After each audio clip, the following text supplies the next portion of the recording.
All right, so now you and your team are working on a new project and you're in a meeting and you're trying to get things done, but it feels kind of murky and people are talking about a variety of different things and there's no real structure and there's no decisions being made about anything.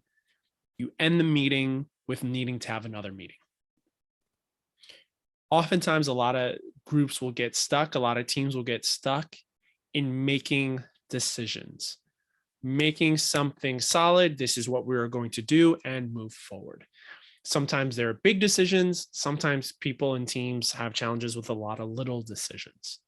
So today we're going to be talking about how we can get a team to work together to make decisions a lot more quickly, efficiently, and informed.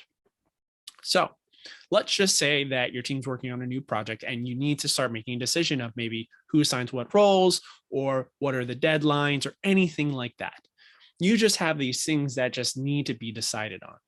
Well, the first thing that you can do so to help your team quickly understand an idea to make a decision is first you want to visualize the conversation. Normal brainstorming, group brainstorming has been shown in studies and in my personal experience to not work very well. A lot of conversations are happening. There's no structure to it. We're talking on different ideas. People who are more introverted maybe aren't speaking up as much. Maybe two or three of the biggest loudmouths like myself who are extroverted are hogging the conversation. Maybe people need time to process things. People process things more deeply than others at certain times. There's a lot of things that are going on in an open conversation, an open brainstorm, and it can get really messy. So instead, visualize everyone's idea. So each person can take 3 minutes to actually write out what are their thoughts about a particular topic. This helps us very much structure the conversation. This helps everyone get their points across. This helps us streamline the conversation, and we get to hear everyone's voice without anyone actually speaking. And this might sound a little odd to you, but it actually is way more effective than just an open brainstorm discussion. So giving everyone a few minutes to write their ideas and you put them on sticky notes so you visualize the conversation and the team can start seeing, okay, what are people actually thinking about this? And the other part about this is when you visualize the conversation, you no longer have to keep all of that in your head. You don't have to keep what Sam said in your head and what Jenny said and what Sue said and what Doug said in your head. It's all right there. That then frees up your brain to be able to actually process what people are saying. So again, visualizing the conversation is a first step to getting an idea, a team to quickly understand an idea and make a decision. The next thing that we want to figure out is, okay, what are some of the things that the team as a whole feels are kind of the more important parts of the conversation, or where people have similar opinions on, or what they think is really meaningful to move forward in the conversation, right? Because when you visualize, you have a lot of different information. So now what we need to do is start kind of distilling that information. What we just did was divergent thinking, open up the ideas and thoughts. Now we're going to start doing convergent thinking, where we're going to start narrow down and focus. One of the ways that you could do that is called heat map voting. So you have all the ideas visualized up. Then each person can get a whole bunch of little red stickers, whatever color you want them to be. And people can put their vote on one of the sticky notes of, I think this is what we should move forward in the conversation.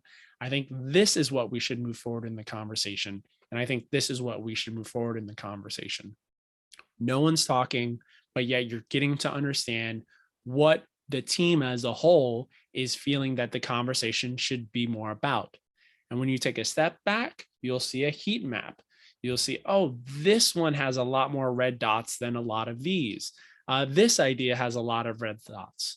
So then you take several of the stickies that have the most heat on them, and that's what you can do to help funnel and streamline the conversation. Now, the next part here is what, now that we have kind of a general sense of what people are thinking, of what they want to move forward with, and let's say that these are a bunch of ideas that the team wants to move forward with to actually put in action, what we can do now is give everyone one vote. And this is where you actually start making a decision. You give everyone one vote about, hey, this is the thing that I think we should just move forward with. So let's say originally you had 5 stickies. Now maybe you are down to 5, and you give everyone one vote to put on one sticky of saying, this is what I think we should move forward with. You give everyone the minute or two to kind of put them up, and then each person will get about a minute or two to explain why they think that should be the thing that we're moving forward with. So what you're doing here is you're just structuring the conversation. You're getting really focused and really clear and really aligned about what we're talking about. You're getting people to say, this is what I think we should move forward with. And you're giving them some time to also explain why. This is such a much more effective way of having a decision, of getting ideas to come together than just a normal brainstorming session. So let's say I have 7 team members. Each team member maybe gets 2 minutes to say, hey, I picked that one and here's why.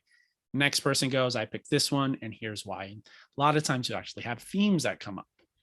And so that's a way to, again, get everyone's perspectives, get the team aligned, and get them moving forward. Now, let's say you have someone who is really responsible for the entire project, right? The project responsible. We call this person the decider. After you've gone through all those different rounds of voting and hearing different perspectives in a way that's clear, organized, and aligned, now it's time for the decider vote.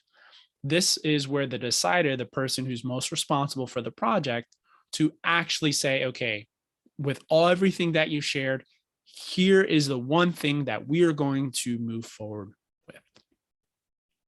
They can also explain as to why they are choosing that. And a lot of times what you'll see is deciders will move forward with generally the top voted, one of the top voted options. And so when this happens, and you can do this 30 minutes, 45 minutes, maybe even an hour, at the beginning, you'll have a variety of thoughts.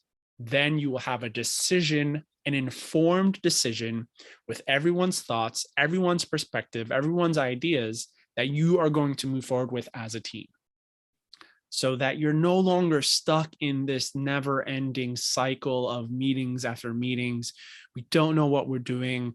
We're not aligned. Everyone's on different pages. But in this process, you have a decision. And it's a very effective way. It's, again, studies show this is a much more effective way than just open brainstorming. It's also a lot more inclusive. It's a lot more focused, and it's a lot more, again, just straight decision being made. So those are some of the things that you can do around there. And now, again, with the decider vote here, they really got to hear everyone's perspective. They got to hear everyone's thoughts. So now they get to really make an informed decision. And so I hope that was helpful. And if you want, you can use some of those pieces in a meeting. You don't have to use all of those. It's just, that's a really helpful way to kind of narrow down the perspective, making sure all voices are heard and all of that. So I hope this was helpful for you. Please feel free to bring any of those into your next meeting and see how it goes. And if you're looking to help your team collaborate much more faster, much more aligned, much more productively, we have a free resource below in the description. So go ahead and click on that link below for your free resource. Again, I hope this was very helpful for you. Thank you so much for being here, and have a great day.